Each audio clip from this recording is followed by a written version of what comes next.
too.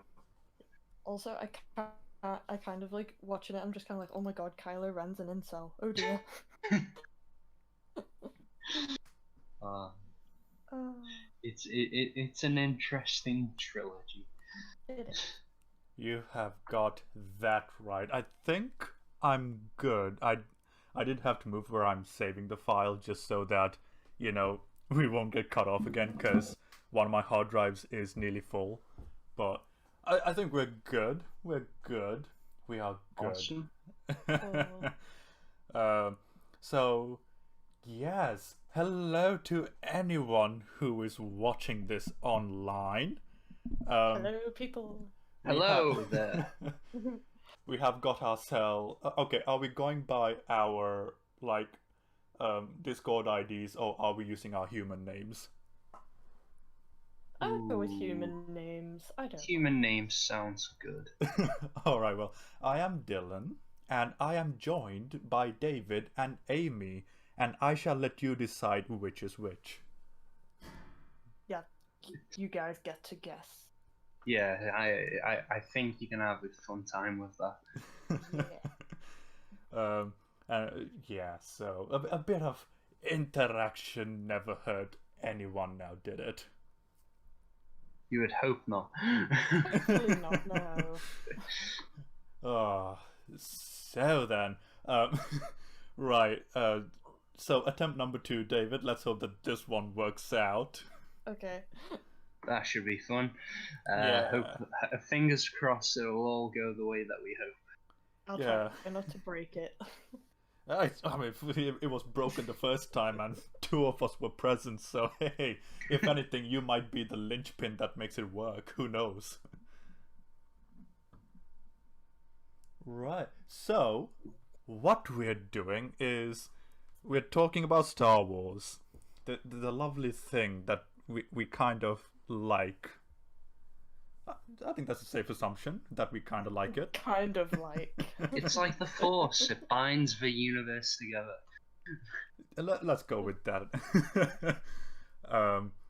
So yeah, in particular, I'm pretty sure this is gonna be in the description, in the title of the video. But in case that wasn't clear enough, we're talking about one positive aspect of the new trilogy that we like, and hopefully we'll talk about those positives, good or bad, depending on each other's eyes and perspectives.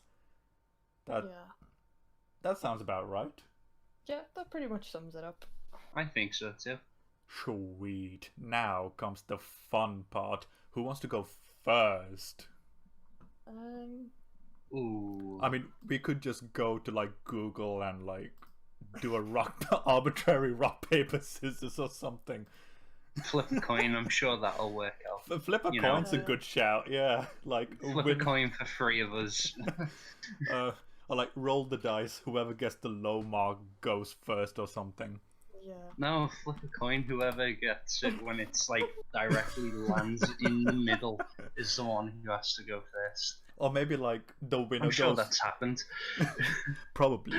Or we could go flip a coin, winner stays on, and whoever beats the other first, the other 2 first goes last or something.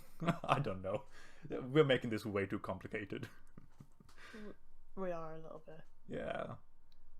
Seeing as you're the host, Dylan, why don't you go first?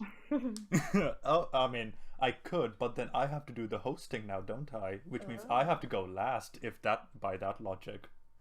Moderating and whatnot. Yeah.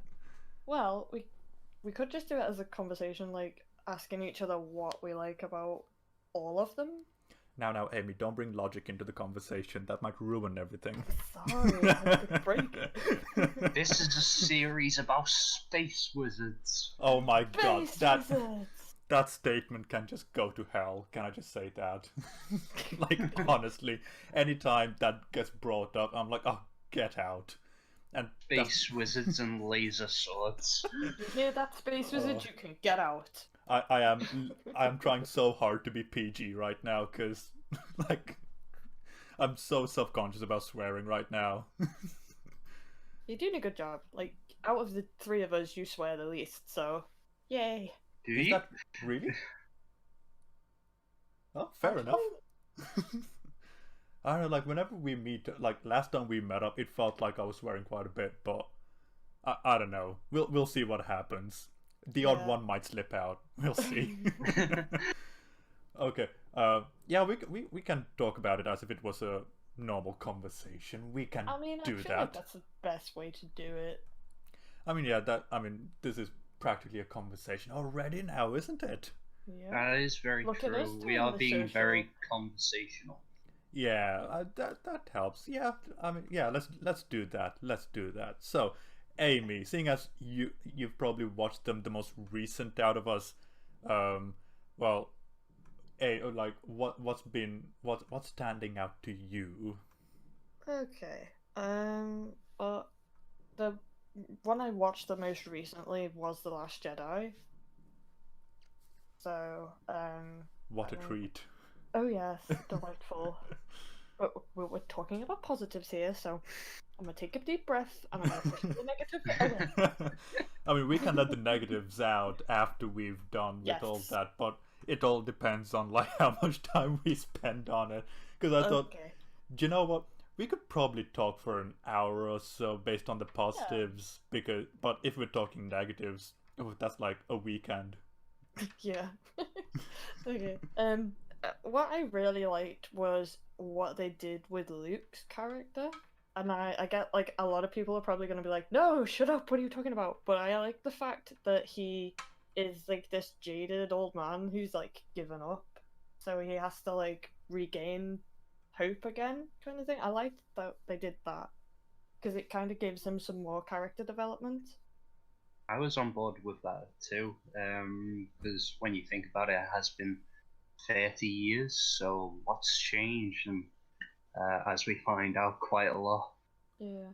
See, I was on board with that, but the more I think about it, the less I am on board with it. And I'm one of those people, I'm okay with you doing that to Luke, personally.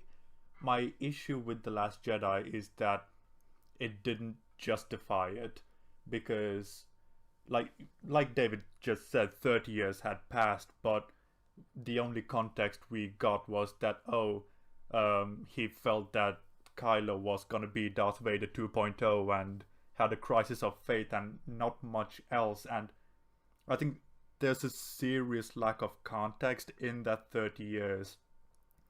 And yeah. like I even can then, see what you mean there. and like even then, like it's not really 30 years now, is it? Because like Kylo's like what 15, 16, generously speaking, 15 or 16 at that point.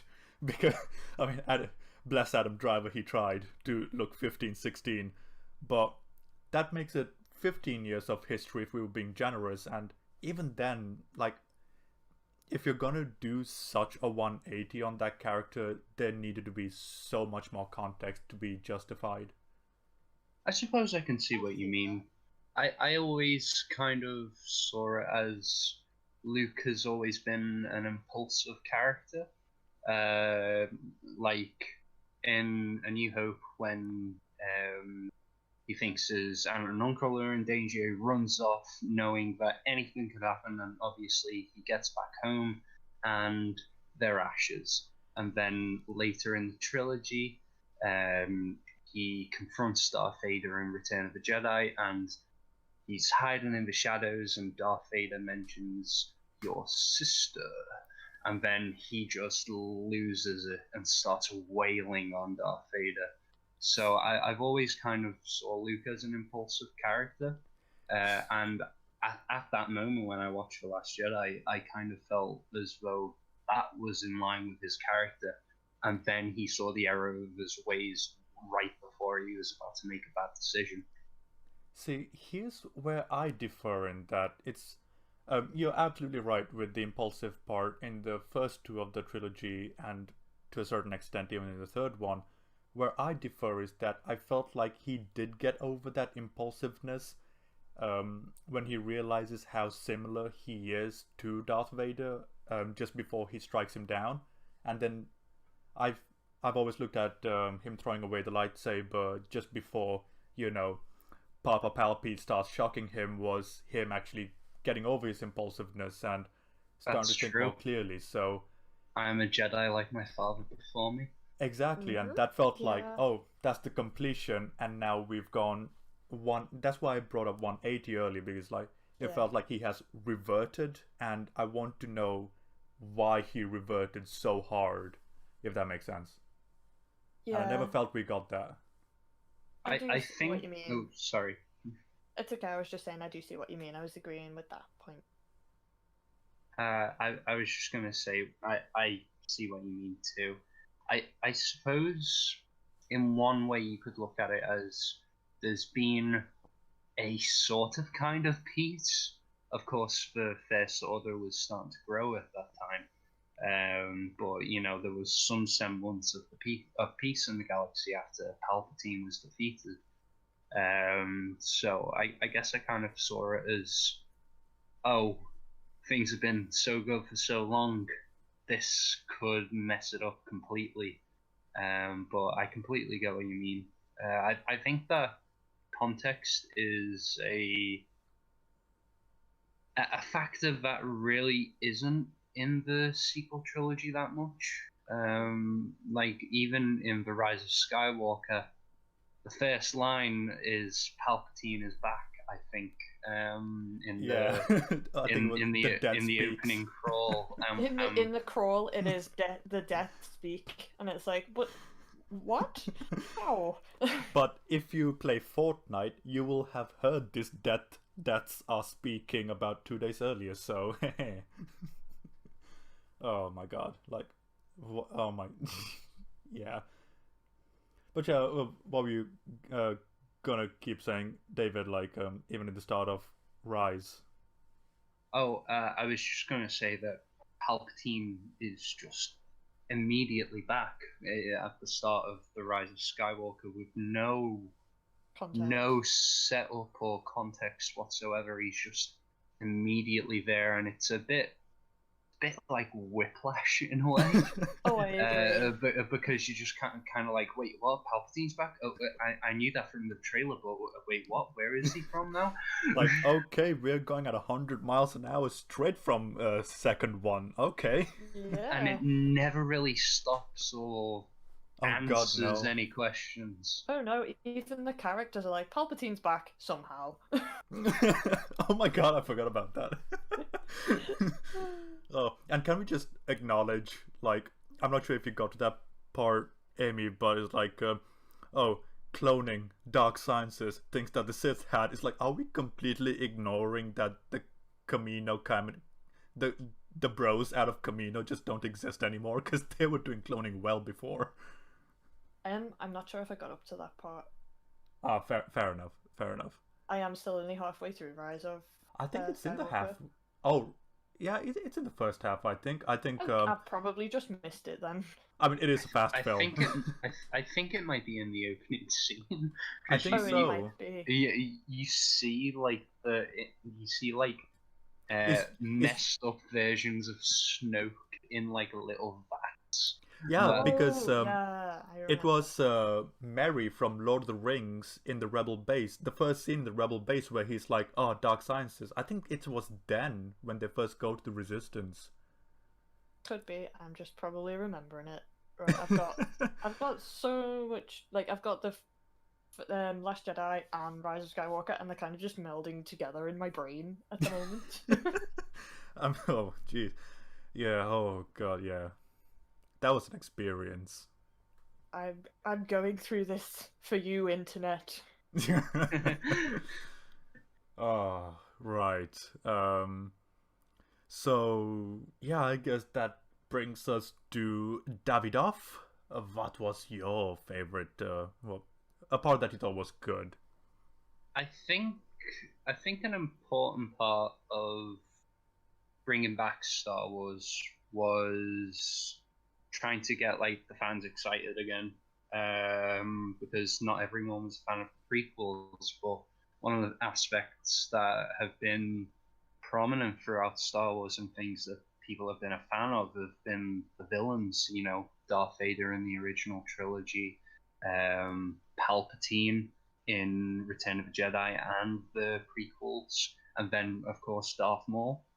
And I think the important thing about the sequel trilogy was trying to find a villain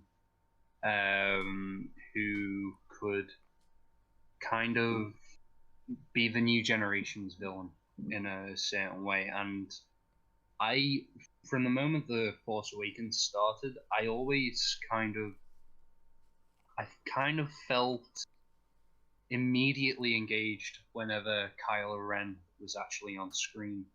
I don't know whether that was just because of Adam Driver and his performance, or whether it was character based, but I was always interested in that character. And while I feel as though there may have been a lack of context, like you were saying before, surrounding that character, like why exactly did he fall to the dark side aside from what happened with Luke in the past that we find out in The Last Jedi. But I always found him a very interesting character, and Adam Driver's performance always so layered in a way that I feel as though the films may not have lived up to themselves.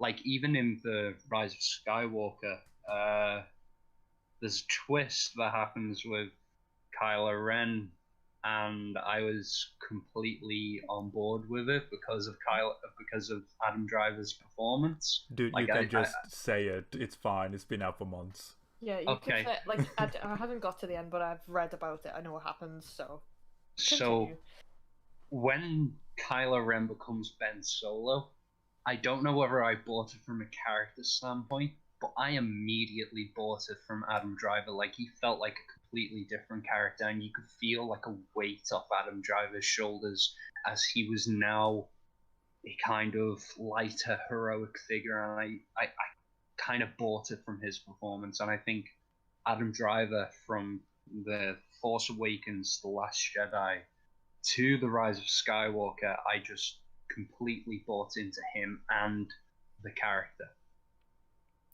Yeah, that's fair. I mean, I think a lot of that does have to go to Adam Driver's performance, because from a writing perspective, my god, Kylo Ren was just all over the place. Like, Definitely. I mean, it's like, it's either good, bad, every single film, and I'm like, The Last Jedi was just, it made it so overt that he was going to be the big baddie in the next film, and then we got Papa Palpy in the next one. And I loved the setup in The Last Jedi. Because, you know, Darth Vader was always like he was always on a leash with Palpatine, and he was never like the main villain because Palpatine was always in the background. Whereas when Snoke was killed by Kylo Ren in The Last Jedi, I felt as though the opportunity was there for Kylo Ren to, you know, do what he said that he would do. I will finish what you started, and he would kind of usurp Snoke and be the main villain. And the opportunity was there. They didn't really follow through with it, but, you know, there we go. Yeah, I mean, like, that's the thing. Like, if Kylo Ren actually committed at some point earlier than like the third act of Rise of Skywalker, that could have been a lot more interesting. And also, I've got some issues with that "finish what you started" line. Like, okay, so like Darth Vader eventually did turn good. So what exactly was he finishing that Darth Vader started? Like, I mean, that's a good point. I mean, like, okay, if Darth Vader never did turn good, okay, fair enough, you can make some, but no, he was fine. Like, he was happy. He died happy. And I'm like, wait, what? Hang on. What are you finishing? Yeah, I was like, did no one tell him what actually happened? I know, right? Like, I mean, it's not a secret as far as I'm aware. Like, I would have imagined, like, they knew who Darth Vader was. And I'm like, maybe that could have brought some context onto why what's his face, Kylo Ren actually ended up going bad and all that, but no, like I genuinely just do not know. uh but yeah, like I will give Adam Driver full props. He did act his tiny little butt off for that He did. film. I think he did his own stunts as well.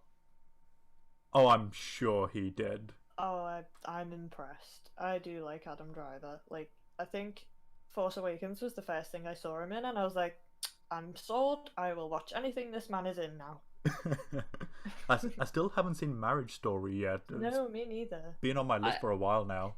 I have to be honest, as much as I love Joaquin Phoenix's performance in Joker, I would not have complained had Adam Driver taken away that Best Actor nomination, Best Actor win, because I thought he was fantastic in Marriage Story. Yeah, it's definitely something that's going to be watched at some point. Maybe we could talk about it on here sometime. Yeah, we could just watch it all together simultaneously, record it, and then put it online. Who knows? The world is our oyster. A watch along. Yeah. Why not? A virtual watch along. So what say you? What say you, Dylan? Oh my! Like, I'm actually kind of torn now because all three of mine come from The Force Awakens, and like I really had to struggle finding them. But yeah, like I had three just in case one of you ended up picking them. So I guess I'll walk through all three of them just so that, you know, so far I've just been like, it's not good though. So like, there are positives. I can talk positively sometimes. But I'd say the first thing I really liked about it was the introduction of Rey in TFA, because it was just 10 minutes, no dialogue, and we just got a day in the life. And I thought that was a really good opening for Rey. Like, we see what her life is like, we see what she has to deal with. We get that it's not an easy life. She has to do this every day to feed herself. She's waiting for something. She longs to go out somewhere. Like, there was a lot done in that 10 minutes, and it's one of the few instances where The Force Awakens really just slowed down to take a breath, and it was just such a breath of fresh air at that point in the film. So I thought that was just very well done. I think the music accompanying that scene was beautiful as well. I think it's probably the only part of the new trilogy music that I actually remember. I really like Rey's theme from a music point of view, so yeah. Okay, so I don't think there was much else to add. Like, John Williams music, mwah. Yeah, chef's kiss. Yeah, absolutely. I'd say the second one was, there was so much potential for this, and it sucks that they didn't do much with it. Like, there was so much going on with Daisy Ridley and Harrison Ford in that film, and the chemistry between the two characters. Like, you really could have done something special there if you let the story breathe for about 2 movies before killing off Harrison Ford, because there was really something there, and you could see that the seeds of something were there, but by the time Rey gets captured, everything relating to their story was it, and it's like, oh, we just get the seed, we don't actually get the beanstalk, great, kind of thing. I guess that's it. Yeah, so that's kind of a waste as far as I see it, because like at that point in the film, I was just, when I first saw it at least, I was like, oh, so this is going to be the Han Solo for this trilogy, and it ended up being that, oh no, she's not, she's everything. So, oh, okay, fair. She's Luke, she's Han, she's Leia, she's like wrapped in one. She's like Bugs Bunny from that Bugs Bunny baseball cartoon. It's like Bugs first base, Bugs second base, third base, long. It's like she's just everywhere. She was everything but Darth Vader, and even then, we get a Force version of it. Yeah, oh god, that Swiss Army knife was just so bad. Oh, it's so bad. uh, but the third good thing about it was something I didn't realize till I was watching a review of it, and I was like, oh, that's pretty cool. And that is when her and Finn were being chased by the First Order. The first time Finn grabs onto her, she's like, let go. And the second time it was like, let go. And the third time she offers him the hand because. Yeah. And that was a really cool visual way of showing, like, oh, these two are starting to trust each other. And I thought that was really cool. And then it actually gets paid off a little bit later when the space tentacle monsters start attacking and Finn grabs onto her and starts running, but she doesn't resist this time. And I thought, friendship solidified. I thought that was really cool from a visual storytelling point of view. I think that's also followed along with later in the film, where obviously they get into a bit of an argument when she finds out Finn's secret that he's not actually part of the resistance. But then when he comes back for her after she's been taken by Kylo Ren, she hugs him and she says, "You came back for me." No one's ever done that before. Yeah, Yeah, I didn't even sweet. think about that, but see that's what sucks about this new trilogy. Like there were so many things they could have done. I But agree. Yeah, I see what you mean. I think Yeah. a lot of the sequel trilogy is essentially squandered potential. Like I like the Force Awakens, and I like the Last Jedi as well. Both there are definitely things that are not great in both films, and I'm not a big fan of the Rise of Skywalker either. But there's like squandered potential throughout the trilogy, and there are certain instances where you can see where they could have gone and how it could have been more exciting and a better option than what they actually went with. Yeah, see, I feel like that's one thing about being a filmmaker is you're like, I would have done that so much differently. Give me all the money, Hollywood, please. like I think the biggest thing about that is clear. It was so clear that they just didn't have a plan, you know. Yeah. And Absolutely. it just really reminded me of like early DC EU. Like I remember this article is like, oh yeah, every director is going to do their own thing in the DC universe, and well, Oh no. that had certain results. Like I'm one of those people. I do like those DC films, but I will absolutely be front of the line saying that was crap. But and it's the same here because clearly Ryan Johnson wanted to do something specific right in the middle of the story, and that Yeah. just did not gel well at all. It And did then also, sorry, it did also just feel like he wanted to remake Empire Strikes Back. see, that's the thing. Like even Empire, like by the time Empire ended, there were a lot of cliffhangers and a lot of loose threads that still needed to be tied up. By the end of Last Jedi, there really wasn't much, you know.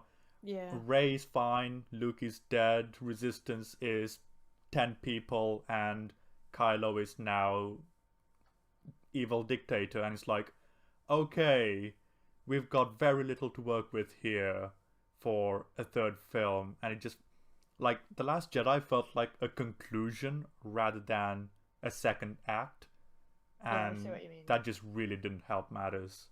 I feel as though if the sequel trilogy was like 4 films or 5 films instead of 3, and The Last Jedi was the middle chapter, maybe it would have worked better. But by being the second film in a trilogy, it kind of eliminates a lot of plot points Yeah. and doesn't set up much for the third film aside from Kylo Ren being the bad guy, and they didn't even follow that through. Yeah. Like it's like Okay. Kylo Ren's the bad guy. Actually, joke. It's actually Palpatine. We were joking. Yeah, it felt like The Rise of Skywalker was 2 films, and The Last Jedi was the conclusion, and it's like, whoa, where are we? Yeah. But Um, yeah, I'm one of those, like, the more I think about The Last Jedi, the more I just descend into hatred and despair. It's oh just no. it is just, oh my god, it's terrible as far as I'm concerned. But yeah, Then but let's talk about BB-8. BB-8 was cute in the first film, I kind of like redundant. BB-8. I Like, enjoy pretty much every scene he's in. Like, I have no problem with him. see, even BB-8, so cool in the first film, and then so severely underutilized in comparison in the next two. I feel Barely it's in. the case with a lot of the characters in the sequel trilogy. Like, I feel as though they set up John Boyega's Finn to be so much more than he actually was in films Oh 2 and yeah. 3. Oh John yeah, Boyega was absolutely. so underused in those films. Like, And they even promoted Finn's character as though he was gonna be like the co-lead going forwards, and the posters for The Force Awakens had him holding the lightsaber, and obviously that was meant to be a misdirection.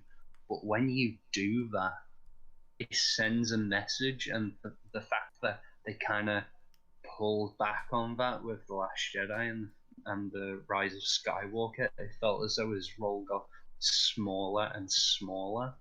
Oh yeah, like it. The only thing, literally, that I remember him saying in the Rise of Skywalker is shouting into the distance, "Rey." yeah, That's literally all I Literally. remember. Like, okay, let's imagine there's a fictional universe where Finn did hold the lightsaber. Like, how much more interesting would that have been? Where you've got a former First Order member who defected, and it just so happened the reason why was because he was sensitive to the Force, and that could create so much drama and conflict with his ties to the First Order and his conviction to the Resistance or something. Like, how cool would that have been? That would have been so interesting. I know, right? It would have been so cool. Like, it would definitely be different than the original trilogy as well, because I feel like this trilogy is trying to just be a modern version of the old trilogy a little bit. Yeah, I get what you mean. But oh, like, it felt like they were cherry picking the things that they felt worked, but not executing them nearly as well. Yeah, and it feels like they were kind of, we might try a new thing, and sort of like giving you a little like tidbit of a new thing and then just not following through with it and then throwing some nostalgia bait in there. That's what it felt like to me. Yeah, it feels okay. Like, when you go to a shop, sometimes you get a taster, right? Like, you get a chocolate ice cream from Ben and Jerry's, and then you say, "Oh, that was nice. Can I have a tub?" And then they give you a tub. You go home, and it was actually vanilla. And I was like, "I wanted the chocolate though." Yeah, that's pretty spot on. It's like, I mean, the vanilla might be nice. I mean, it ended up not being, but like, I was looking forward to the chocolate. Yeah, and they were just like, nope, sorry, plain vanilla. We are all out of chocolate. And it wasn't even like fresh vanilla, it was like expired vanilla by the time it finished. That's so true. If Star Wars was an ice cream, everybody. You get food related references to films only here. Like, Yep. no joke. This brings up a memory, like when we went to watch BVS in the cinema at midnight, and when we finished watching it, a friend asked me, "All right, what did you think of it?" And I was like, BVS was like a waffle. It just felt like you added the ingredients in the wrong time, and you left one of the waffles in for too long and one of the waffles in not long enough, and when you put them together, it was just a mess. Yeah. Like, that was my that was my analogy for Batman v Superman after we no. finished watching it. So food-related references in terms of film quality is going to be a standard if you're talking to me. There are worse things you could use as an anecdote, to be fair. It's definitely I'm- true. I'm sure there are. And if there are, I'm pretty sure you'll find it here eventually if we do Probably. enough segments. He'll get in there somewhere. Oh, Yeah. Like, I know we only decided to talk about one, but are there any other positives that you guys can think about with the new trilogy that we can find and talk about? Like, because instead of one, I did end up saying three, so I feel like you guys should get a fair shake as well. So if there are Amy? just I'm just looking Oh. through my notes again because I did try very hard to not focus on any of the negatives. I tried to focus on the positives. it is a task, isn't it, with the new yeah. trilogy? Okay. I feel as though most of the positives are surrounded by some sort of negative. Yeah, like it's good, but there's also this, which Yeah. is not good. Well, it's good, but it could have been better. Yeah. Or it's good, but they didn't do anything with it. Okay, I enjoy the fight scenes. Like, I feel like they're done really well. Like, I didn't feel like out of the action. I felt very like invested in the fight. I wanted to like see the outcome. Like, there are some times in films where I will just zone out of a fight scene. So I feel like they did a really good job of holding my attention, but that might just be me.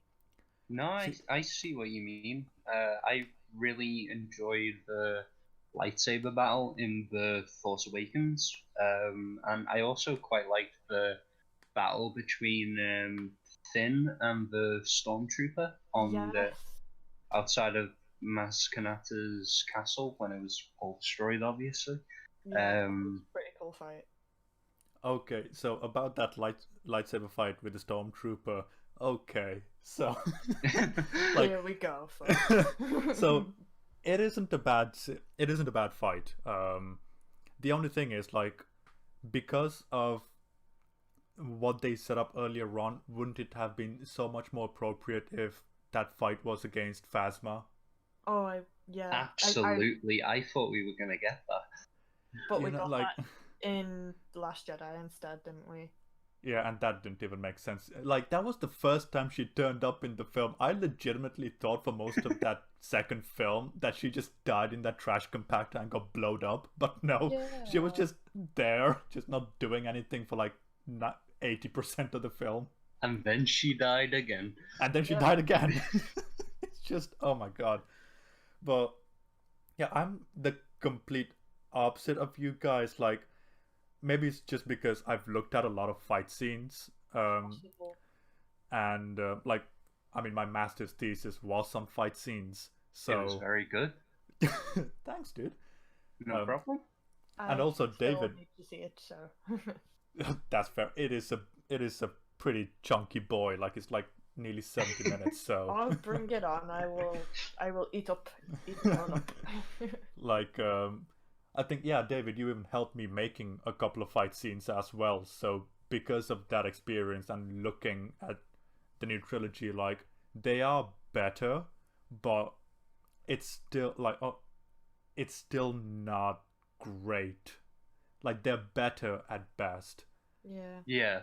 I mean, at least I feel like the main thing is I did enjoy them from a like And that's fair.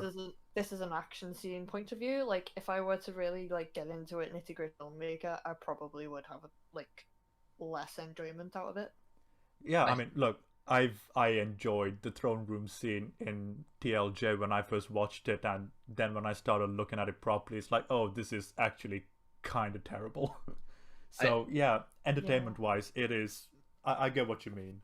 I think when the sequel trilogy first started coming out, it was kind of at the time where shaky cam and especially quick cut editing was a thing. And not to say that it wasn't in there, but I felt as though the camera was more stable than I was expecting it to be. Yeah, that's true. That's true. Although it depends on which fight it is that we're talking about, but there were some instances where there were like 3 cuts for one move, and I'm like, why? But for the most part, yeah, it was stable, and we did get to see most of it. So yeah, that is true. And we didn't get any twirling like we did in prequels. Do you know what? I Yeah. don't.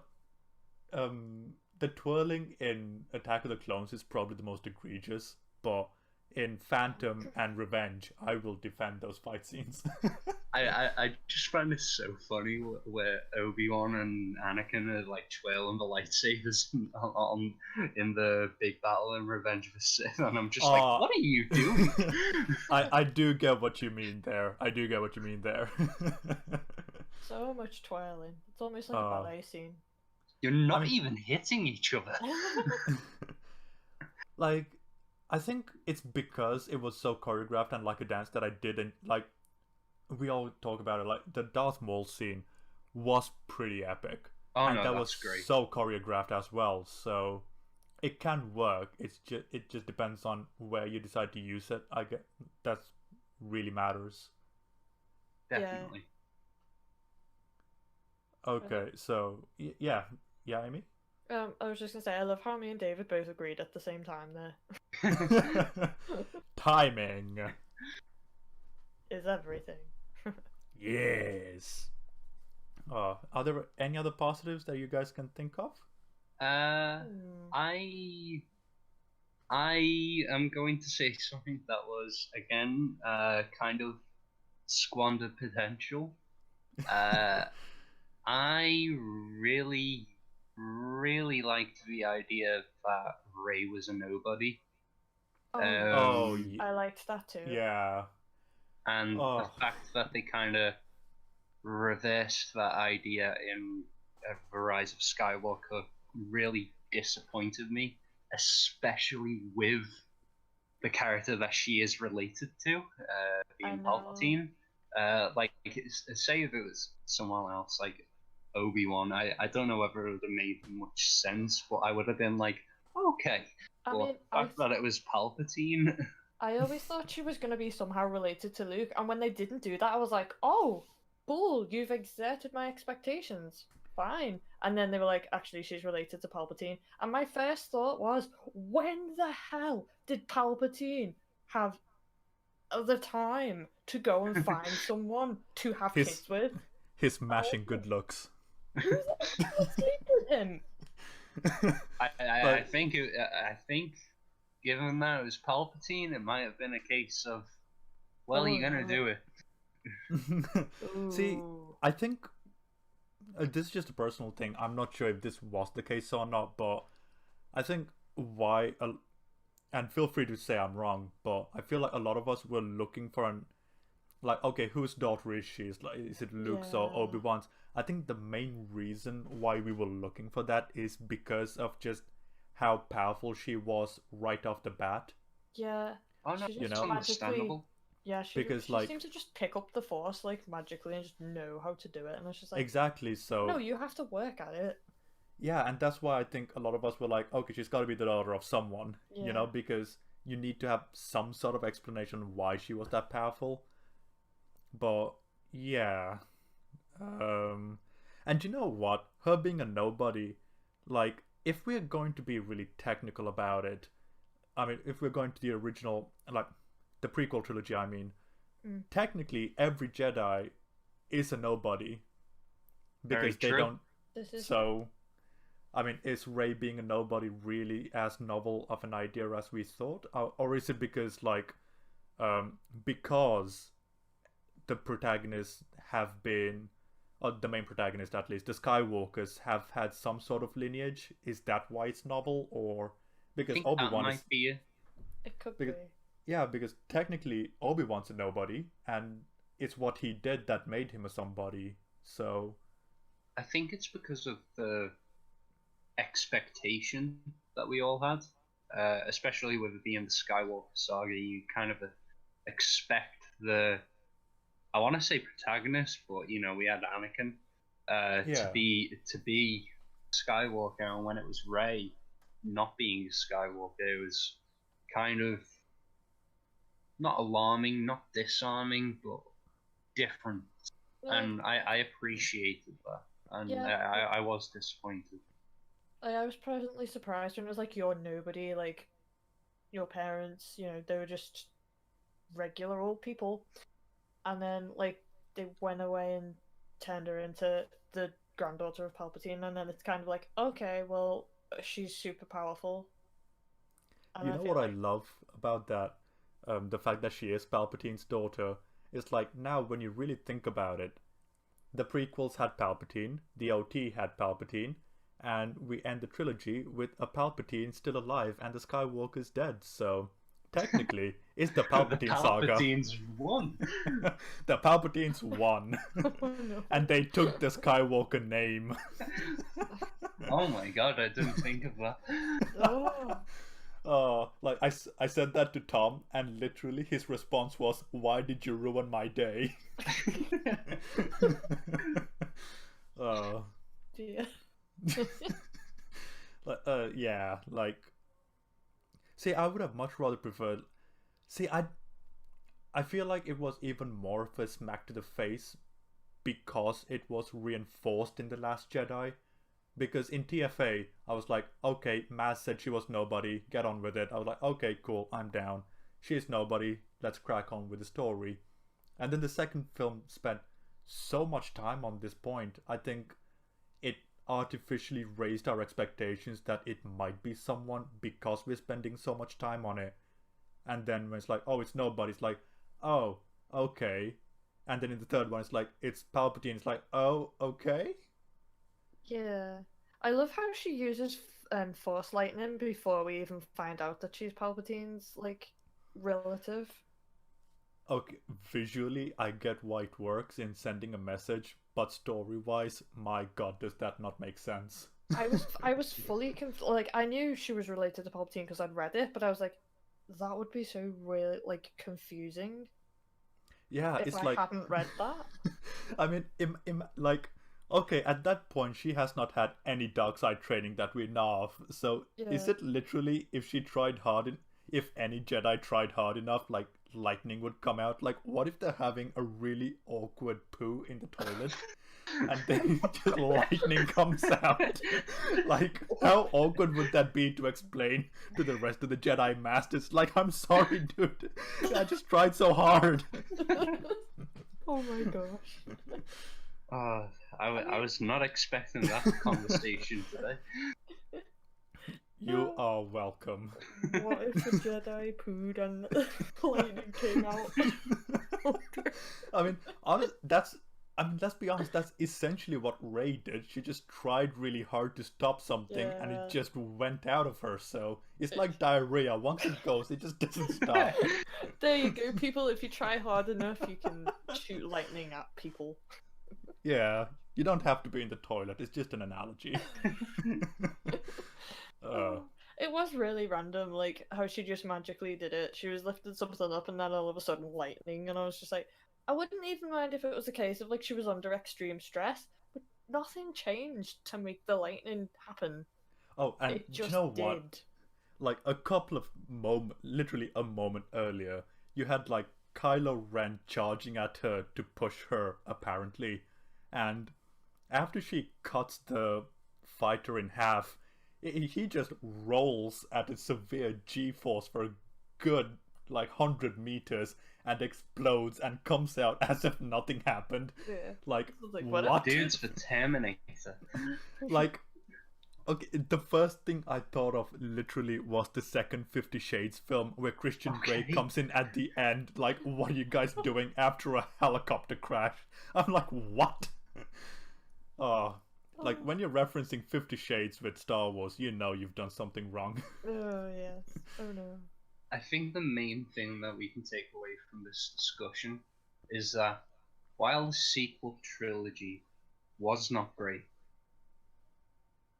Star Wars coming back led the way for the Mandalorian TV series, and I'm happy about that. Do you know what? Like the new trailer, I'm mildly interested. Like that, like because the first season was just, I felt it was really underwhelming personally. Like Me and my dad were talking about it, and we were like, why is it that the concept art at the end of the episode is the most interesting thing about this show? And we were like, I don't know, maybe it'll get better. But I'm mildly intrigued about season 2, so I'll definitely watch it. It is Star Wars after all, so yeah. I'm Looking excited. forward to I it. really Have to give it a enjoyed the go. show. And plus, Baby Yoda is there, which is always a win. Oh, The baby child. Yoda. I love the behind the scenes stories about Werner Herzog and the child. Like, it's just amazing. Like, don't be a coward. Use a prop. Use a real Baby Yoda rather than CGI. And so they went ahead and do it. And then he's like, "Show me the baby." Werner Where's the Herzog is baby? just amazing. He certainly is. Like, I honestly would not mind if Werner Herzog just narrated 2020, because it would be so interesting. And then occasionally Samuel L. Jackson coming in for the occasional, trademark. Of course, he's got to drop that mic. Oh yeah. Yeah. But yeah, like behind the scenes, like the way they filmed The Mandalorian, I find so much more fascinating from a technological point of view. Like using a game engine to generate the environments real time as they're filming. Like I thought that was really fascinating. Oh, it was incredible. I loved watching the behind the scenes series that they put on Disney Plus. I know it wasn't for everyone, but when it actually got into the filmmaking behind the series and how they used I forget what they call. I think they used the Unity set. engine to generate an artificial set on on like an actual pseudo TV of sorts, like an actual projector. I think they have a specific word for what they shoot the Mandalorian in. The actual word is escaping me, but I can see every single aspect of that set in my head, and it's really frustrating. Same here.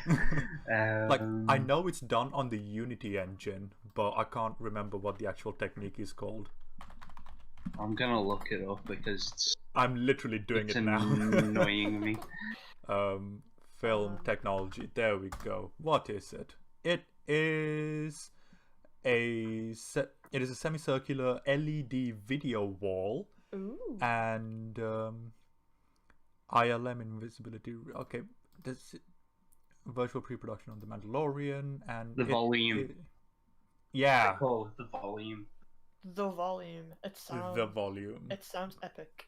It does. It is legitimately, like, it is so cool. I want like they one. use like they're literally using like video game technology to generate what would ordinarily be done using CGI, but in real time, so that they film it as if they were on location. Like that's pretty sick. awesome. That is freaking cool. I feel as though it's what George Lucas always wanted to do. And I think Yeah. that it's really amazing that they're able to do that and incorporate it into the series like that. I think that's awesome.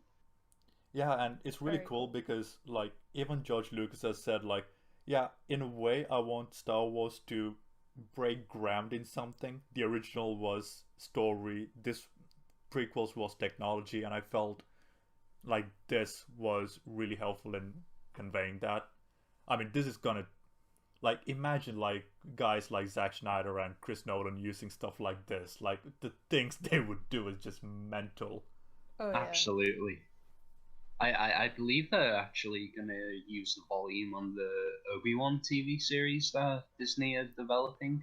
Oh, It wouldn't surprise me. I think Ewan McGregor's actually gone on record as saying that. So it's going to be pretty cool. Obviously, they've done Tatooine in the series, and they're doing Tatooine as well in season 2. So it shouldn't be too much of a surprise that they're going to use it for Tatooine again. But it's still pretty cool.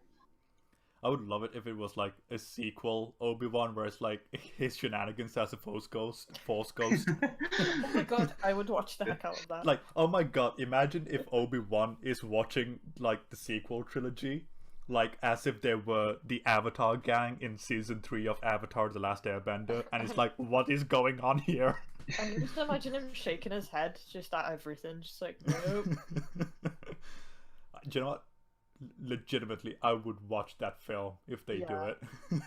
it. It's just like the M. Night Shyamalan film. It is just perfect in every way. That's an Amy's just interesting like, thought, what? though.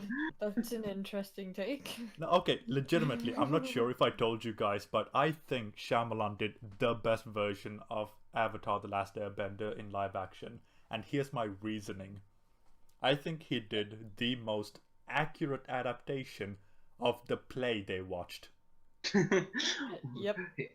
Here's a thought. What if the sequel trilogy of Star Wars is actually an adaptation of a play that is set after the events of the trilogy that Oh the my god. characters watched? Imagine if that was what Palpy and Anakin were watching in Revenge when he was telling the story of Darth Plagueis the Wise. Actually, no. Oh my I God, will. yes. I will go one further. What if Broom Kid in The Last Jedi? Broom Kid, I forgot about Broom Kid. I was like, is I Broom think we Kid all gonna forgot come about him. back? What if the story that he is telling to his friends in The Last Jedi, that is what we are watching, and it's Oh his my God. adaptation. It makes sense now. I mean, they were telling a story before he did the broomy broom thing, so True. Exactly. that could just be it. So what if that story continued in The Rise of Skywalker and it's just Broom Kid's adaptation? It's Imagine if- Broom Kids. Imagine if there was like a deleted post-credit scene that no one got to watch where it's actually the Broom Kid all along. It's all in his head. Oh, it's And like those he weird... is using the volume. Yes. Wait, are you telling me it was Jon Favreau all along? It very well Plot might be, twist. but I trust Jon Favreau more than that, so I don't know. Do you know what? Jon Favreau is so hit and miss with me. Like, Iron Man, wow. And then Iron Man 2, less wow. Jungle Book, okay, I see what you were doing. The Lion King was just, okay, let's stop this. Cowboys and aliens. Oh, do you know what? It's not a good film, but I have a good time with it. I've never seen it and I have to watch it at some point. I really Just out of like Chef. curiosity. I really like Ah. Chef. Do you know what? I still haven't seen Chef, and that's apparently one of his better films. And I'm like, oh, the time he does a good film, I end up not watching it. Damn it! It's good, and I really enjoy the show that they do on Netflix, the Chef Show. Yeah. That's pretty good. I really enjoy watching that, getting my food fix.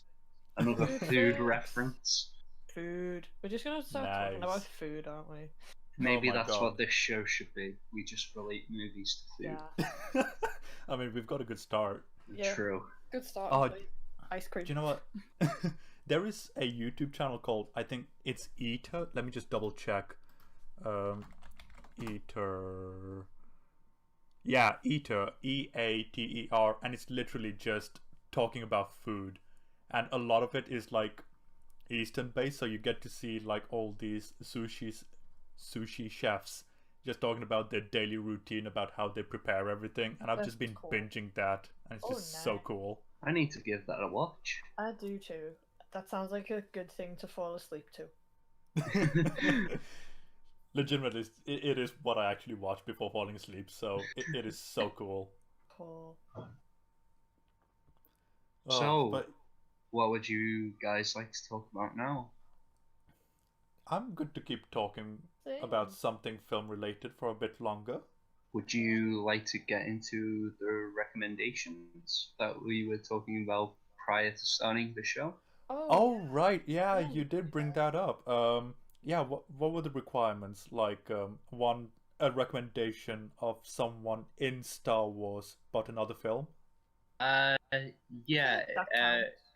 it was essentially we each pick a recommendation of a film or a movie that is in some way, shape, or form related to the topic that we were talking about. So we were talking about Star Wars this episode. So if we could choose like a film by J.J. Abrams, Ryan Johnson, or any of the members of the cast, something similar, or it could just be by anything related to Star Wars, even the prequel trilogy, original trilogy, or any of the shows. I So think you guys have recommended Mandalorian pretty well. that's very true. I know I'm gonna watch it. Like, I mean, I could just cheat and say, look, Mary was in Rise of Skywalker, so we could just go for Lord of the Rings. Like, Dave could just pick Fellowship, you could pick Two Towers, Amy and I could just go Return of the King and just call it a day. But yeah, like, you did say you had something in mind, David. What were they? So my pick was to do with Adam Driver because my pick was Kylo Ren in the sequel trilogy. So I thought, what Adam Driver movies do I really enjoy? And one that really sticks out to me is Black Klansman, the Spike Lee film from a couple of years ago. I really enjoyed that, and I know Adam Driver wasn't the lead character. Of course, John David Washington was the lead of that film, and he did a great job. So glad that he's in Tenet. I haven't seen it yet, but I'm so glad that he's the lead of this big Christopher Nolan film at the moment. But Adam Driver going from Kylo Ren to a detective sneaking into the KKK. I was all for that, and I just really enjoyed the film and how his chemistry with John David Washington really led the film to such great lengths, and just seeing how he and John David Washington's character navigated their way through the KKK was just really interesting, and the fact that it's based on a true story is just crazy good film, and I really enjoy it, and I'd highly recommend it. Sweet. Nice. Like, okay, because you brought up Tenet, Dave, I think I sent you a message. Like, Tenet is pretty cool. Like, the more I've thought about it, like, it's a very entertaining film, but the more you think about it, the more it does fall apart. But on your first watch, you will be entertained. Sounds good. Good to know. But Amy, do you want to go next? Yeah. Sorry to sort of kind of copy David, but it is an Adam Driver movie, and he's not the main character in this one. Is either. it the zombie film? No. Oh, The dead don't die. Yeah, I was. I want to see that still, but no, it's not that Same. one. It looks really good. No, the film I'm gonna recommend is a romantic comedy, and it's called What If, and it also has Daniel Radcliffe in it. Oh, I remember that. I've seen this one. I like that. I recommend that because I really enjoyed it. Like, I enjoyed it more than I thought I would, because I was researching for a screenplay that I started writing, and instead of taking notes, I just sat down and enjoyed the film because I liked it so much. Like, his performance in it is just so great. It's just so funny to watch in every scene, and that's with him being a co-star. Yeah, Nice. it was really a different side to Adam Driver because Yeah. he tends to be a bit more serious in his roles, but I really liked him as like the best friend type of character in that film. Yeah, I definitely can get behind that pick. Right. So I'm gonna be a bit different. I'm gonna go with the big man John Boyega himself, and I'm gonna say Detroit. Oh, cool. I have yet to see it. Do you know what? Like, I remember seeing it in the cinema when it first came out, and I was like, do you know what? This is a one and done because it is a harrowing film, but it is so well done. Oh, Like, now I've just thought of a John Boyega pick. Damn. because like I think it's got a hell of a cast as well. Like Will Poulter's in it as a policeman, and I think Ygritte from Game of Thrones is in it. Oh, Cool. No, not Ygritte. No, Sam Tarly's girlfriend. Yeah, She's Hannah something. yeah, she's in it. I think it's Hannah Turner. I could be wrong. I think that's it. But yeah, and Falcon himself is there. So yeah, And it's a hell of a Anthony cast. Mackie. Anthony Mackie, yeah. Um, John Krasinski makes a cameo in there, so it is really well done. I mean, it's one of like, barring Point Break, it's probably my second favorite Catherine No, Near Dark is my second favorite. Third favorite Catherine Bigelow film. It is so good. It sounds But good. yeah, it is a one and done though. It is harrowing to get through because it is based on like true events and there's a lot of racial stuff going in there and it is just tough to get through. Well, we've got 3 great picks, in my opinion. Hooah! Yeah. We've talked about food, we've talked some good things about the new Star Wars, and I feel like we spend more time criticizing them, to be honest, though. To be fair, at least we gave them some positives as well. We gave it a fair shake. We gave it some balance. As all things should Like be. the Force. Just saying. Oh, literally, in my Masters, like, I was talking about balance at some point, and literally I just played a clip of Thanos going, as all things should be. I remember that. Like, anytime balance is involved, I'm just going to be quoting Thanos saying, as all things should be. Yeah. Understandably so, you've got to listen to that big purple grape. Yep. Oh, I mean, yeah, I mean, Josh Brolin doing a biopic on Thanos is just absolute magnificence, really. You know, I thought he captured the purpleness fantastically.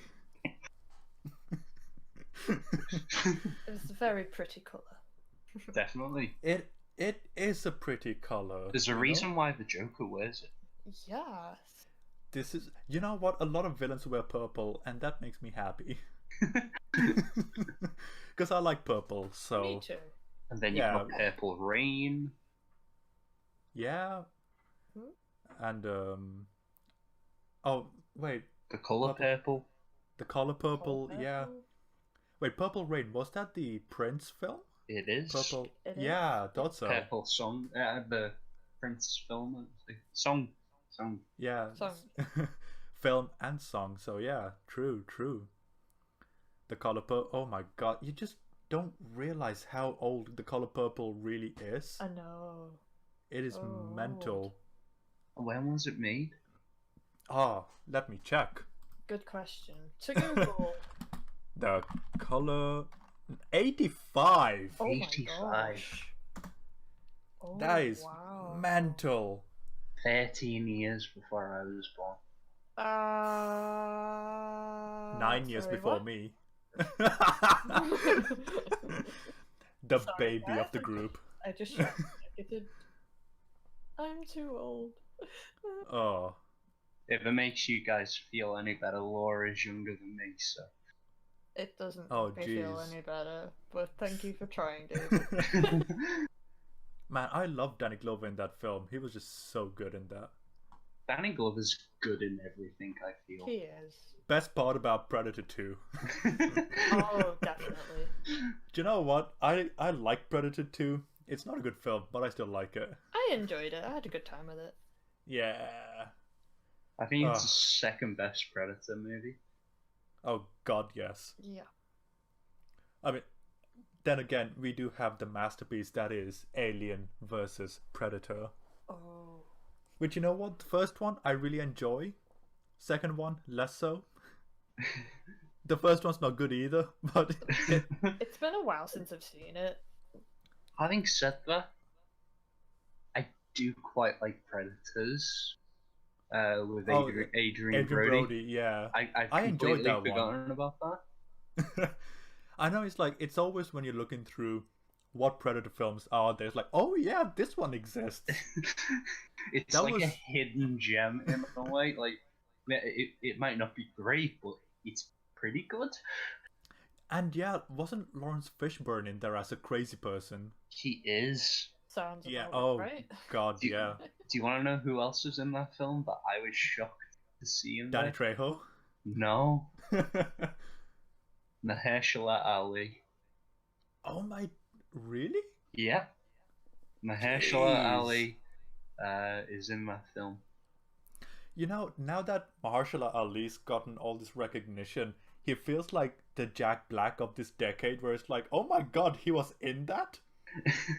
Because, like, in the 90s, Jack Black was in so many things, but he really kicked off in the 2000s. And when you watch Yeah. 90s stuff, you're like, holy crap, Jack Black's Yeah. just traveled. He's also in The Curious Case of Benjamin Button, which I was really surprised at when I saw it, because I don't know Wait, why. Jack Black or Mahershala Ali? Mahershala Ali. Really? Yeah. I mean, then again, it's been over 10 years since I saw that film, so I really wouldn't remember. Oh, that's cool. What a great actor, Mahershala Ali. Blends into the scenery. Yep. He's the best part of Luke Cage. I still haven't I watched didn't that even yet. bother. I have zero interest in it. He was the best part, and he was only in it for 6 episodes, I think. Oh, that's sad. Isn't that the 6 episodes people generally agree are the only good ones? They are indeed. Oh, well, I think you've got the winning formula. Add Mahershala Ali, people will like it more. Yep. Ah, what a great actor. Indeed. Ah. Are we tuckered out? Do you want to keep talking, or shall we call it a day? Ooh. What say you guys? I'm good either way, to be honest. I'm good either way. I mean, we could always, like, you know, end the conversation. Abruptly. Yeah. Like mid-sentence.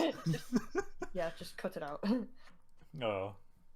And, like, what happened to the rest? Unfriended happened, for real. Yeah, we all died. What happened? All at the same time.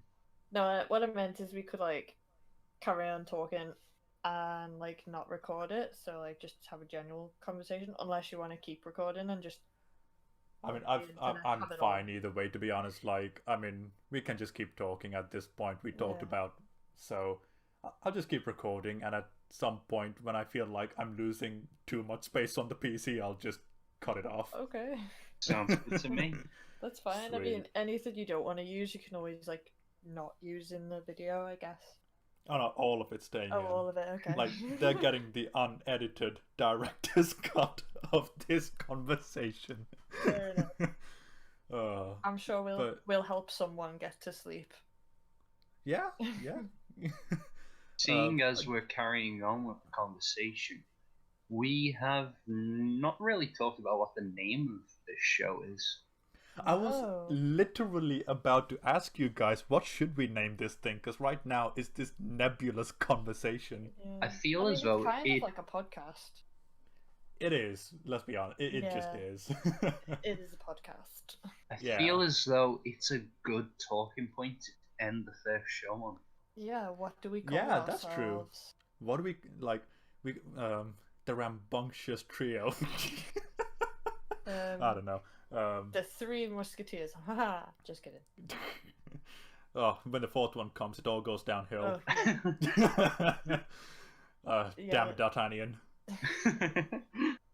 Oh, Three Musketeers. Talking about that, do you know that crappy little Three Musketeers film with Mila Jovovich and Logan Lerman?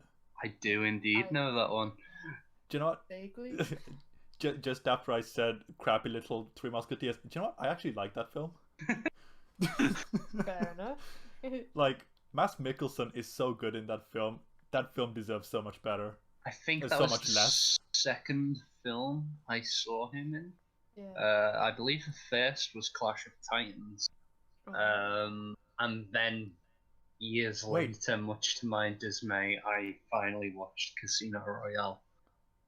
Oh, wait, was he in Clash of the Titans? I don't know who he plays in Clash of the Titans, I just know that he is in that film.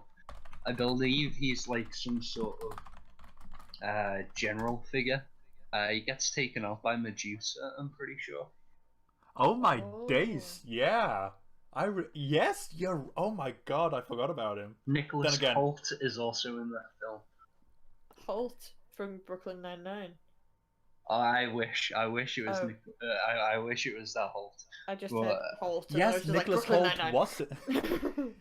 Oh my god, I'm going through the cast of Clash of the Titans now. Gemma Arterton, A Liam year Neeson. before Nicholas Hoult was Beast in X-Men First Class. Yeah, that's true. Danny Houston was, Luke Evans was, Jason Fleming, my days. That film had hell of a cast. What happened? I know, right? Jeez. And Liam Cunningham. A good... Oh, do you know Liam Cunningham, before he was in Clash of the Titans or Game of Thrones as Smuggler Bro. Oh, why am I forgetting his name? Davos. Sir Davos. He's like, standout on Game of Thrones. I love him on that show. I love him too. And interestingly, the first film I ever noticed him in was an anime adaptation of Blood, the Last Vampire. Fair enough. And it's just silent. Like, I mean, someone will get that reference. I think the first thing I recognized Liam Cunningham in was actually an episode of Doctor Who that he did. Okay. Which was set on a submarine facing a Martian known as an Ice Warrior. And I think that was the first time I ever recognized him. No idea why it was specifically that, because he was in Clash of Titans, which I'd already seen, but it was definitely the first time I was like, Liam Cunningham, I want to watch more of you. Oh wow, he was also in First Night with Sean Connery and oh wow, with Richard Gere, Sean Connery as well. Liam Cunningham's been around. I don't recognize his name, but I've probably seen him in something. You've seen Game of Thrones all the way through, haven't you, Amy? No, not all the way through. I'm still going through it very slowly. Wait, which season are you in? I think I'm at the start of 3. Possibly. He's in Baratheon from season 2. Robert Baratheon's brother, Stannis Baratheon. Oh, the yeah. smuggler with the smuggler bro who. Oh, him. Yeah, that's him. Okay, yeah. See, I knew I'd recognize his face. I just didn't recognize the name. Yeah, fair enough. Because I'm super bad with names. Yeah, fair enough. Like, that's why David's been kind of like the gatekeeper of, oh yeah, it was actually this person. Yeah. Whereas I'm like, yeah, that dude, him. What can what can I say? I have a lot of knowledge about people and what films they've been in on movie release dates and so on. So you're like our own personal IMDb. I could be a walking IMDb. Yes. So Google is our backup, just in case. Yeah. Yeah. Oh wait, is David our backup? No, David is our backup in case Google fails. That makes sense. And I mean, given that it's 2020, Google could very well fail. Oh jeez, yeah. 2020 is one hell of a year. Oh yes. It has been an adventure, has it not? I mean, yeah, I guess. We're still waiting for it to end. I'm waiting for Godzilla. It really wouldn't surprise us. Not Godzilla, King of the Monsters. not the movie that's set to come out. I mean literal Godzilla just to appear in the skyline. Like, you remember, like, in 2012, there was the Fukushima Daiichi nuclear power plant leak? Like, imagine if over the years an actual Godzilla has been brewing in the Pacific without us knowing. That would be horrible, but I wouldn't be surprised at this point. And then we could actually have, like in King of the Monsters, where you have a DJ just kind of rocking the monsters to do what she wants. Yeah. Yeah. I had it's a bit of a bland idea, but I had an idea for what we could call ourselves. We could just call ourselves Film Talks. I know it's boring. Like, I mean, we could, but I think Collider's got Movie Talk, and that would be just a bit too similar. It's a bit too close, isn't it? Yeah. Yeah. We'll think of something. We'll think of something. Three idiots talk about film. That's one idea. It's like, we talk, come watch. Hey, that could be the title. The tagline, we talk, come watch. Yeah. It's just literally 3 bobbleheads glowing green every so often when we talk, and that's just the video. Yeah. No context, just listen. How about instead of what we do in the shadows, what we watch on our screens? Oh, I like that. Interesting. What we watch on the screens.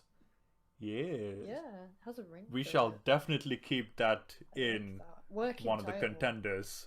I Yeah. love what we do in the shadows as a brand, like the show, the movie, great. Okay. You Let know, me just... to keep in line with the Star Wars talk, there's a Mark Hamill episode of the What We Do in the Shadow TV series, Well, you've told me now. I have to watch it. and he was so good in it. You know, Mark Hamill has gotten so good over the years, man. Oh, yeah. Absolutely. Like, the fact that he was able to do Jake Skywalker, as he likes to call it, in TLJ as good as he did was impressive. Definitely. I think he might have been the Joker to me before he was Luke Skywalker. Oh yeah. To me. Definitely, because I wasn't. Oh yeah, the animated series, and Oh, yeah. Because Yeah, I remember having a VHS copy of Batman Beyond Return of the Joker. And I would re-watch that thing so much as a kid. I think I probably watched that before Star Wars. My parents loved Star Wars, so I genuinely don't know which one I watched first. So he might be the Joker to me first, for all I know. Talking of Batman Beyond Return of the Joker, unlike you, dear sir, I played the PlayStation game. Oh. Yeah, I don't remember it being good, but yeah, just, you know. It's like, I played it. I played it. I have memories of it. I don't remember it being good. Like, even when I was a kid, I was like, this isn't good. I can't remember because it's been years since I watched it. Like, it was one of those things where I'd watch it all the time as a kid, and then it just hit a certain point where I stopped watching it. Yeah, that's fair. But I believe it's Tim Drake that becomes the Joker in the future. Yeah.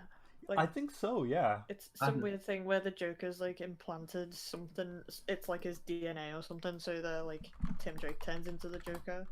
That was an interesting storyline. It was. It was Tim Drake, yeah. I just looked it up, so yeah, it is Tim Drake. My God, David, that memory. It's still ticking. I hope so. If not, what have we been talking to? Ultron. A machine. Oh no, James Spader. There are no strings on me. Oh my God. He James made Spader. That so scary. Like, that song is terrifying to me now. Oh yeah. Oh man, James Spader. Like, no joke, my favorite performance of his is The Secretary. I love him in that film. I genuinely think the only things I've seen James Spader in Avengers Age of Ultron and The Office.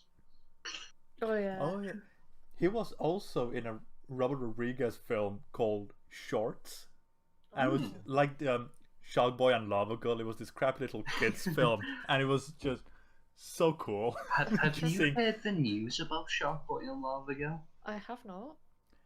No. Are they gonna try and remake it? Is that what's gonna, Oh God! gonna happen? With actual, with like them grown up as they are today, so you can have Taylor Lautner just buff as all hell playing Shark Boy. And No, I actually believe that's the thing that Robert Rodriguez is doing for Netflix. I believe he's doing like a sequel of some sorts to Shark Boy and Lava Girl.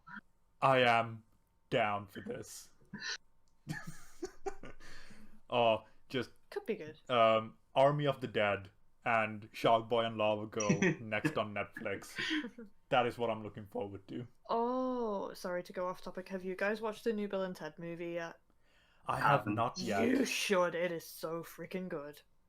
Like, Uh, everybody should see it. Sorry to go off topic, but you should see it. I've been looking forward to that for so long. Like it's a matter of time before I watch it. Yeah. It's everything I hoped it'd be. And you know, it makes me happy as well because I like Samara Weaving and she's in it as well. Yes. And I'm like, Samara Weaving is great. Have you guys seen Ready or Not? I haven't. I still have to. I saw her in Guns Akimbo, and she is badass in that movie. Oh my god, she is so good in Ready or Not. Like, I watched that first, and then I was just scrolling through Netflix, and I stumbled upon this little film that she did with McG called The Babysitter. And I thought she was great in that. The sequel wasn't great. That wasn't great. But she was great in the original, and she was great in Ready or Not. So when she was cast as, is it Bill's daughter that she's playing? Wasn't it Ted's? No, she's Ted. No, she's Bill's daughter. You can tell which one's Ted's daughter. It's freaking obvious. Yeah. The one that looks like the respective dad is the one. Yeah. Speaking of Keanu, though, like, did you hear I think we talked about it the last time we met, but him making a comic book just makes me happy. Oh yeah, I'm excited. And the fact that he's gonna be in Cyberpunk 2077 just makes me even happy. Like, Keanu Reeves single-handedly is making, like, geek culture awesome. Yes. I feel as though Keanu Reeves is just life. Yeah, he's doing. He just brings life into everything. Everyone needs a Keanu Reeves in their life. He's just like the ultimate, like, hype like a man? literal clone of him. Yeah. Yes. He's like our version of Pokemon. We should all have one. Yes. We should all have a Keanu Reeves. And then, like, in 20 years' time, after the apocalypse has happened, like, goods will be traded by the amount of Keanu Reeves you have. Yes. It's like a loaf of bread will be like 2.5 Keanu Reeves. Exactly. You know what? I think that would be a great topic of conversation for a future episode of this podcast. Like, what can we do with Keanu Reeves? I mean, yeah, I suppose so, but I was thinking, who's our favorite Keanu Reeves character? Oh, like, I like that. I mean, do you know what? That would be the more logical option. Yeah. Compared to what would we do with a Keanu Reeves? Like, not even favorite Keanu Reeves film, because he's done a couple of different franchises. Just a genuine character. Like, are you more of a John Wick person, or do you prefer Neo or Ted, Theodore Logan? Yeah. Episode 2, bro. Episode 2 sorted. Yeah, talking about Keanu Reeves stuff. Sounds good. I feel like we should talk about Karate Kid at some point as well. I would be down for that. I will watch Karate Kid in that. I watched episode 1 actually. Of Cobra Kai. Of Cobra Kai. Of Cobra Kai, yeah. Oh, I love it so much. I really enjoy it as well. I'm not there yet. Okay. Hopefully it gets better. Like, I wasn't too thrilled with episode 1, Fair but enough. you know, I'll watch season 1, see how it goes. Okay. But okay. Seeing as we're on Karate Kid, which do you prefer, Daniel San or Mr. Han? Daniel San. Original or remake, I mean.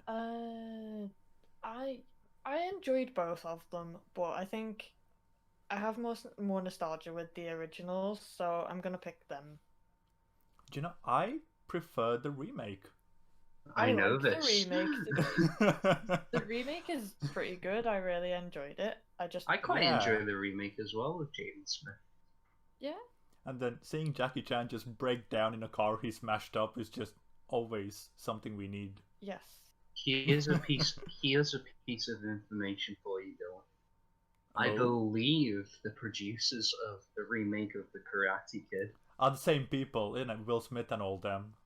on And Cobra isn't, Kai. Yeah, Will Smith's Yeah. the producer for it. And then isn't like Daniel's son also a producer in it? Yeah, I think so. Yeah. I think so is William Zabka. He's also a producer on it as well. Yeah. Anyway, what were you, who were you going to say, Daniel? David. Damn it, there was Sorry. a D in there. Like, who were you going to say was producing it? The people who worked on the Karate Kid remake of Oh, Cobra okay. Kai. That's what I was going to say. Yeah, I was just because when I saw Will Smith, I was like, oh, it's the same people who did the remake. That's kind of cool. Yeah. He is where in season 4 you get Hilary Swank and Jaden Smith. Oh my god, yeah. Now it's like season 4 is Hilary Swank and season 5 is Jaden Smith. That makes sense. And then they all have like a round robin, beat them all, like free for all karate match. You know that they would do that. If They would absolutely do that. Yeah, I feel like you might enjoy the fight scenes in it later on in the series. I mean, the fight scene in the first episode wasn't bad. It was just, like, I don't know. Maybe it's because like, David, you and I worked on Re-Encounter, and because I know how quickly fighters get tired, I was like, come on, guys. Yeah. But it was a fun fight, though. I will give it that. It was a fun fight, even if I couldn't really believe it. But Yeah. I enjoyed it. I don't want to spoil anything, but season 2 Spoilers for Has anyone who's not seen it. has some great fights. I'm not gonna. I say might just anything. watch it just for the fights then. That's what I thought I was gonna do, but I actually got quite invested in the story and the characters as well. But the fights are pretty good, especially in season 2. Nice. And nice. another incentive to watch Cobra Kai is Paul my. Walter Hauser. Paul Walter Hauser is great in Cobra Kai season 2. Like I said, I'm really bad with names, so I cannot remember who that is. Oh, okay. Richard Jewell, Black Klansman, He was in Itanya, yeah. He I is remember in him. Itanya. Yeah. Oh yeah, we were talking about it the other day, weren't we? Yeah, he's great. I love him. I do love him in the show. He's like hilarious. We Oh, Nice. evolved off of Star Wars now. We're just going into karate. Yeah. There are like two specific moments in Cobra Kai season 2 where I just couldn't help but die laughing at Paul Walter Hauser. Like, the Yes. guy is just hilarious. Rather funny. Sweet. All right. How's about this? How about we figure out a name for this, Yeah, whatever it is, and then we'll call today. that Sounds good to me. It's getting late. It is 10 o'clock. 10 past 10. My goodness, time has flown by. It has. Oh, when do we start this? 8:30, I think. We started recording. Well, 8:30 we started the call. I think I started recording at like 8:45 or something. Yeah, Mm. sounds about right. Now imagine if I stopped recording this and it turns out that none of the audio was recorded. Like, I would genuinely be so annoyed. I'd be so sad because I've really know. enjoyed this conversation. You're like, Oh, me too. no. It's been a good chat Yeah. and entertaining. Absolutely. Yes. So we've got one contender, what we watch on the screens. Mm-hmm. I was Which can thinking be talk- abbreviated. What? One. Um, Oh wait, I'm missing an S. talking film heads. Talking film heads works. because we are literal heads on the screen and we're just talking about films. But Yeah. what we watch on, do you know what? Until further notice, what we watch on the screens. What say you? I like it. I like it too. I guess. Sweet. So we're in an agreement for now. Yes, Anyway. what we can watch on the screens. Yeah. What we Yeah, watch on the absolutely. screens. Like it would be so Until confusing. further if- notice. Like imagine in like a year's time and we're still doing this somehow, and it's like a live show for some reason. And it's like, oh yeah, our first episode was called "What We Watch on the Screens," and it's like, what the hell is that? It's like, oh yeah, that was before we changed. That was the actual first episode of this. Yeah. Oh, do you know what? Because we went off topic, I'm pretty sure, like the first one's going to be called Star Wars and Other Films instead of just Star Wars things that are good. Or maybe I could just timestamp it. Nah, Star Wars and Other Films. I'll figure it out. Star Wars and other topics. I made a Google Docs for the points that I wanted to talk about on the sequel trilogy, and I actually Did you get through all of them? And I got through a couple, and I actually gave it a title: "The Light Side of the Star Wars Sequel Trilogy." That's sweet. You know, do you know what? Like maybe in the future we could just go through each of the sequel films one by one per episode or something. But that could just literally take hours. So maybe it's when we're more seasoned. Perhaps. Yeah, when we've been doing this for a while. Yeah, like when we can handle like a 4 or 5 hour conversation. Yeah, I mean, I'm totally down for that. Sounds good. Yeah. So next week is Keanu Reeves' characters. I like it, yeah. Same here. Sweet. I think I already know which one it's going to be, but yeah, nice. So we are what we watch on the screens. Do you know, it's kind of like a play on words, like you are what you eat. It's like we are what we watch. That's so true. Yeah. Cool. Awesome. Right, so I'll figure out if I'm going to timestamp everything or just simply call it Star Wars and Other Films Cool. or something like that. But yeah, it was lovely talking to everyone. It was very nice. It was a great chat. Yes. Aye. Alright, so is this where we just like abruptly end the call? Suppose, I but guess so. we Or could we just say our goodbyes. Like, Yeah. Sounds goodbye, normal audience. Thank you Like for saying- listening. Saying goodbye like normal people. How boring. Ciao. Right, but for anyone who's still listening, thank you for staying this long. Much appreciated. Because Yeah. it is nearly 2 hours long, so yeah, thank you. And next week?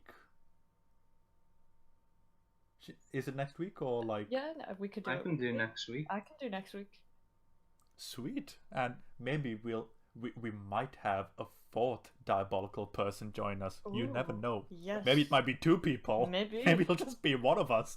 Could be a David solo show. You never know. Everyone's a what fan of you're Keanu. This is true.